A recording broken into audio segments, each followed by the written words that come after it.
यो देशको रक्षा मन्त्री यो देशको नेपाली सेनालाई लकीरको फकीर भन्छ र नेपाली सेना त्यसैलाई सलाम गर्छ भने हाम्रो राज स्वाधीनता कहाँ पुगेको छ भन्ने कुरा यो राज्य व्यवस्थाले नेपालको राष्ट्र यसपछि सायद माइती गठबन्धनतर्फ जाने छौं। म पृथ्वीनाथ राईज्यूले पनि सायद बोल्नु हुनेछ। प्रोफेसर पुरा सर्वसाधारणले हामीले थाहा पाएका छौं तपाईहरुको मिडिया मार्फत निष्पक्ष न्यायलाई कायम गर निष्पक्ष न्यायाधीशबाट हाम्रो देशको सर्वोच्च न्यायालयबाट जुन प्रकारको नौटंकी जुन प्रकारको नाटक मञ्चन भइरहेको छ यसको विरुद्धमा अहिले जम्मा सामान्य अवस्थामा अदालत चलेको बेलामा पनि जम्मा 11 बजे अदालतभित्र प्रवेश गर्छन् हुडी ढल्काउँदै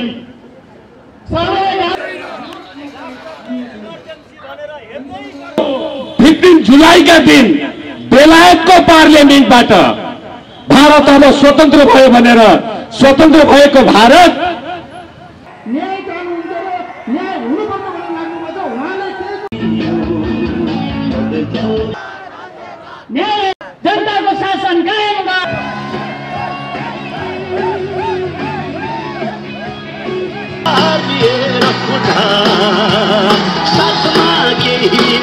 लगाउँदैछु त्यसमा हमा लगाउनु होला है। चण्डेश्वर पक्षमा उभिनु भएको छ।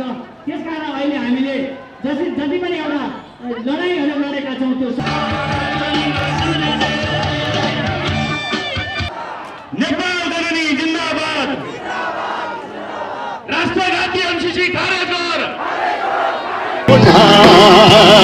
साथमा केही नहुने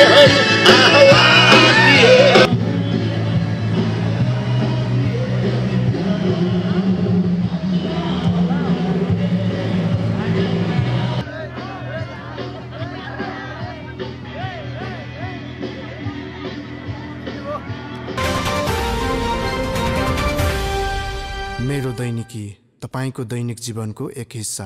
उहाँहरुको भनाइ के छ भने हाम्रो त घडेरी पनि जानी भयो घर पनि जानी भयो अब त्यो छोरीको बिहे गर्न पर्ने उसको पनि त्यो केटा चाँडै जान पर्ने भएर विदेश गयो। यस्ता यस्ता समस्याहरू सर्वोच्चले गर्दा भएको छ। मान्छेहरूलाई अलिकति ऋण खोजेर आउनुभएको रहेछ बिचरा पल्लो पल्लो घरबाट त्यो पनि सिद्धिएछ बिचरा। अब के गर्नु यस्तो छ। त्यसो भएको हुनाले साथीहरू चण्डेश्वर शम्भु तिम्रो पाराले चण्डेश्वर शम्भु तिम्रो पाराले तपाईहरुको जित निश्चित छ। तपाईहरुको विजय निश्चित छ। न्यायपालिका सुधार केन्द्र काठमाडौँले विज्ञप्ति जारी गरेको छ। त्यो विज्ञप्तिमा भनेको छ यो न्यायालयभित्रको सम्पूर्ण के छ भन्दाखेरि विकृतिलाई दीर्घकाल जनताको साथमा बार बेन्च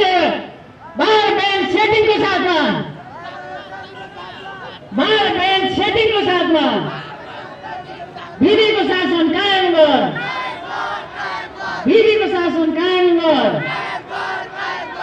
विधिको शासन कायम गर दबावको शासन अन्त गर दबावको शासन अन्त गर। तपाईको चाहिँ डीआईजी रञ्जन कोइरालालाई उन्मुक्ति दिने कुराहरू उहाँको एउटा सर्वोच्च अदालतको प्रधान न्यायाधीशको संवैधानिक चित्तले देख्नु पर्थ्यो।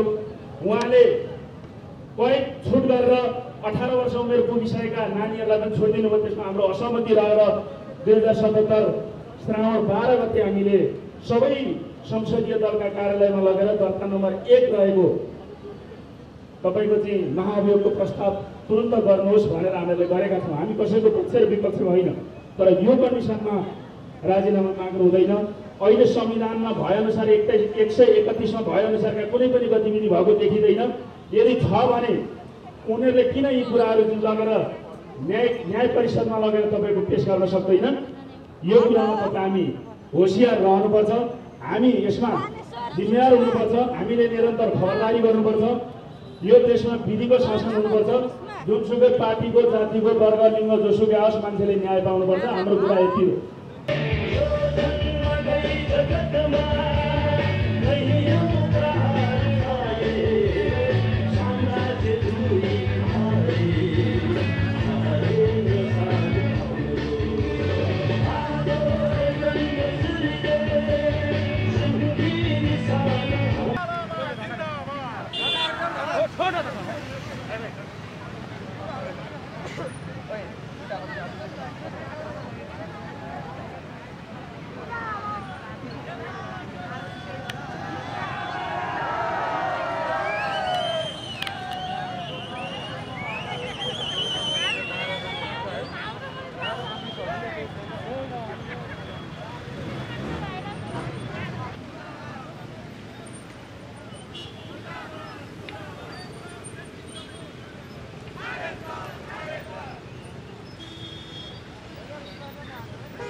यसपछि सायद माइती घर मण्डलतर्फ जानेछौँ। म पृथ्वीनाथ राईज्यूले पनि सायद बोल्नुहुनेछ। प्रोफेसर पृथ्वीनाथ राईज्यू जो विश्वका धेरै देशहरूमा उहाँले पढाउनुहुन्छ, विश्वका धेरै देशहरूमा पढाउनुहुन्छ। उहाँका विद्यार्थीहरू छन्, अन्तर्राष्ट्रिय मानवाधिकार कानुनको पनि विज्ञान विद्वान हुनुहुन्छ। गणतन्त्र तपाईँ थाम्न पनि सक्नुहुन्न, किनभने संविधान त तपाईले बनाउनु भयो नि। त्यो संविधान अन्तर्गतको सर्वोच्च अदालत नेपालको इतिहासमा विक्रम सम्वत 2013 सालदेखि बनेको प्रधान न्यायालयदेखि लिएर आजसम्म अदालतभित्र प्रहरी प्रवेश गरेर बल प्रयोग गर्नु परेको दिन कहीँ थिएन। संसारको उत्कृष्ट ल्याएको 5 वर्ष पुग्दा नपुग्दा अब राज्य सत्ता सञ्चालनका लागि बारभित्रै प्रहरी पठाएर नियन्त्रण गर्नु पर्यो। वाह, कति लोकतान्त्रिक बलिया आए तिमीहरूले चलाउने सत्ता। यस्ता कुपात्र कुप्रवृत्ति र कुवृत्तिहरूले नेपालको राष्ट्रिय एकता, अखण्डता र स्वाधीनताको रक्षा हुन सक्दैन। त्यसकारणले गर्दा संयुक्त राष्ट्रिय जनआन्दोलन मोर्चाको माध्यमद्वारा हामी तमाम संसारभर रहेका नेपाली जनतालाई विनम्रताका साथ निवेदन गर्न चाहन्छौँ। हामी दक्षिणको भारतलाई पनि विनम्रताका साथ निवेदन गर्न चाहन्छौँ। विक्रम सम्वत 1947 को 15 जुलाईका दिन बेलायतको पार्लियामेन्टबाट भारत अब स्वतन्त्र भयो भनेर स्वतन्त्र भएको भारत आज यो देशको रक्षा मन्त्री यो देशको नेपाली सेनालाई लकीरको फकीर भन्छ र नेपाली सेना त्यसैलाई सलाम गर्छ भने हाम्रो स्वाधीनता कहाँ पुगेको छ भन्ने कुरा यो राज्य व्यवस्थाले नेपालको राष्ट्रियता सम्प्रभुतालाई समाप्त पार्न लागेको छ। यसकारणले गर्दाखेरि 17,000 मान्छे मारेर राज्य सत्तामा बस्नु भएको छ अनि तपाईँ 17,000 नेपाली जनताका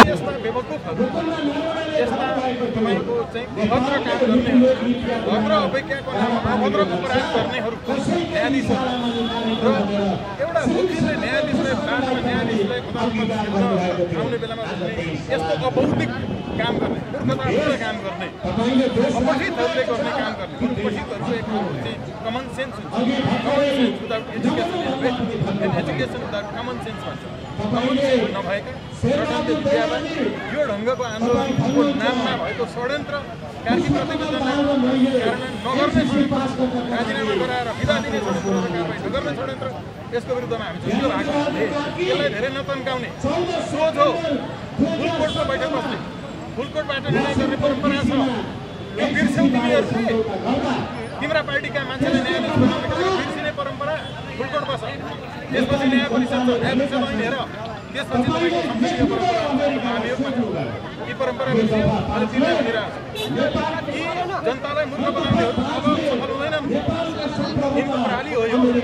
हामी आएका छैनौँ नयाँ पुस्ताका, यिनका भन्दा धेरै पढेका, यिनको भन्दा देश विदेशको बारेमा बढी जानकारी भएका, विश्वका अरू देशका विश्वविद्यालयहरू पढाउने नयाँ पुस्ता आएको छैन। अब यस्तो तपाईँको कमिसन गर्ने, सेटिङगिरी गर्ने, वकिलको नाममा जनताको विरोधमा काम गर्ने जनताको यस्ता जनविरोधी हो पहिलेदेखि नै होइन पहिलाको चुनावमा हारेको जनताले नपत्याएको अनि यस्ता कमिसनहरू यस्ता भ्रष्टहरू यस्ता सेटिङवालाहरू यिनले पो पैसा लिएका छन् त अरूबाट यिनले पो पार्टीबाट लिएका छन् त एमसिसीको पैसा त यिनीहरूले पो लिएका छन् त सबै देशभरिका तस्करहरूका वकिलहरू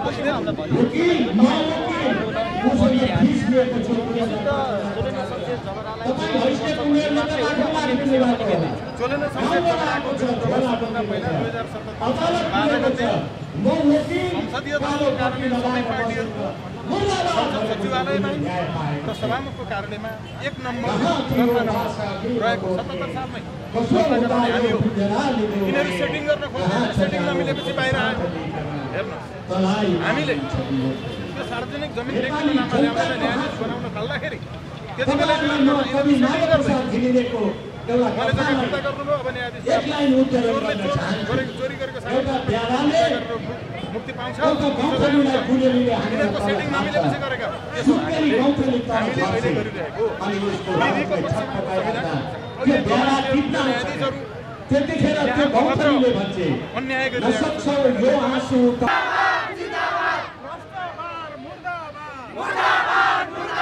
वरिष्ठ नामका बिचौलियाहरू मुर्दाबाद वरिष्ठ नामका बिचौलियाहरू मुर्दाबाद भ्रष्टाचार मुर्दाबाद वरिष्ठ नामका बिचौलियाहरू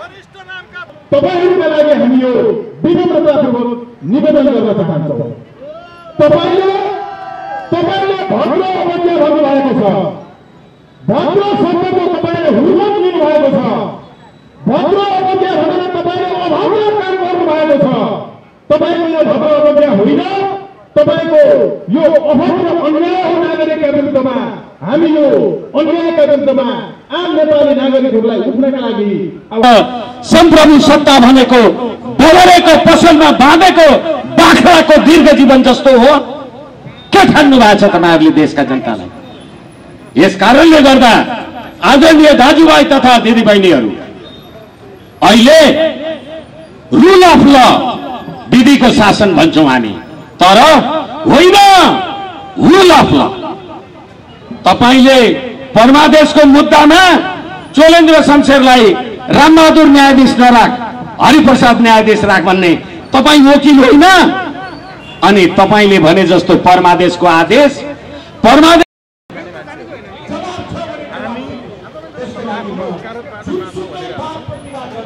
कार्की समितिको प्रतिवेदनले हामीले आरोप लगाउनेहरू नै बिचौलिया भनेर प्रमाणित गरेको कार्यक्रम छ उनीहरूको पेशा काम होइन उनीहरूको पेशा बिचौलिया काम गर्ने हो किनकि उनीहरू यसैले गर्दा इजलास बस्नु हुँदैन हामी त बिचौलियाको पेशा गर्ने मान्छेहरू भन्छौँ उनीहरू इजलास बस्नु हुँदैन बहस गर्नु हुँदैन मुद्दा हेर्नु हुँदैन जो त सेटिङ गरेर खानुपर्छ भन्छ उनीहरूको पेशा नै सेटिङ हो हामी हौ पेशा व्यवसाय गर्ने वकालत गर्ने जनताको पक्षमा मुद्दा हेर्ने मात्रै होइन यो देशलाई थाहा छ कम्तीमा एक युग 12 वर्षमा एक युग हुन्छ भन्छन् झन्नै 1.5 युगदेखि यो देशभरिका बलात्कृत चेलीहरूको निःशुल्क मुद्दा लड्ने हाम्रो स्वतन्त्र राष्ट्रिय कानुन व्यवसायको अभियान देशभरि आफ्नो गाडीमा तेल हालेर तिनको जस्तो सेटिङ गरेर हामीले गाडी चढेको होइन नि तिनको जस्तो सेटिङ गरेर हामीले घर बनाएको होइन नि तिनको जस्तो सेटिङमा बालबच्चा स्कुल शिक्षा पढाएको होइन नि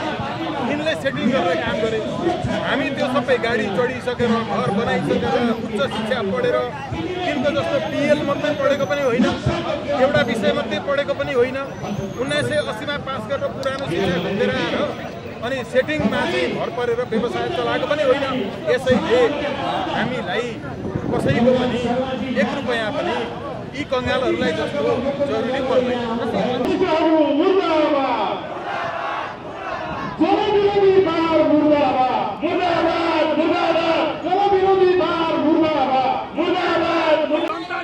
भत्ता खाएर मुद्दा नहेर्ने न्यायाधीशहरू मुर्दाबाद जनताका मुद्दा नहेर्ने न्यायाधीशहरू मुर्दाबाद बार बेन्च सेटिङ कमिटी मुर्दाबाद बार बेन्च सेटिङ कमिटी मुर्दाबाद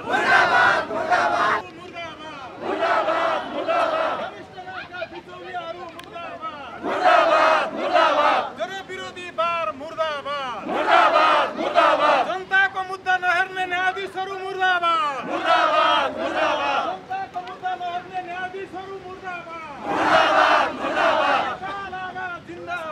जिन्दाबाद नेपाल जननी जिन्दाबाद वरिष्ठ नामका भ्रष्टहरू मुर्दाबाद बेन्च बार बिचौलिया कमिटी खारेज गर बेन्च बार सेटिङ कमिटी खारेज गर बेन्च सेटिङ कमिटी खारेज गर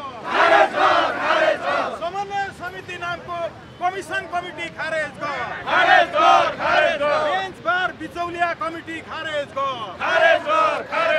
हरिकृष्ण कार्कीको प्रतिवेदन लागू गर न्यायाधीश हरिकृष्ण कार्कीको प्रतिवेदन लागू गर न्यायाधीश हरिकृष्ण कार्कीको प्रतिवेदन लागू गर भ्रष्टाचार मुर्दाबाद बिचौलिया बार मुर्दाबाद वरिष्ठ नामका बिचौलियाहरू मुर्दाबाद नेपाल आमा जिन्दाबाद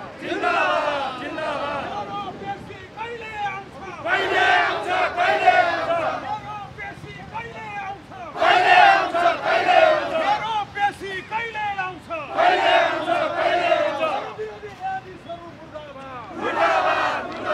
जनताका विरोधी न्यायाधीशहरू मुर्दाबाद वकिल नाम तुरुन्तदेखि विचार गर अदालत बन्द गर्न पाइँदैन हाम्रा मुद्दाहरू हेरिएका छैनन् 11 गतेदेखि अहिलेसम्मका बन्दीहरूका मुद्दा हेरिएका छैनन् त्यो हिरासतमा उरुस र जुङ्गाले खाएर हाम्रा बन्दीहरू बाँचिरहेका छन् यिनीहरूको मुद्दा नहेर्ने न्यायाधीशहरू मुर्दा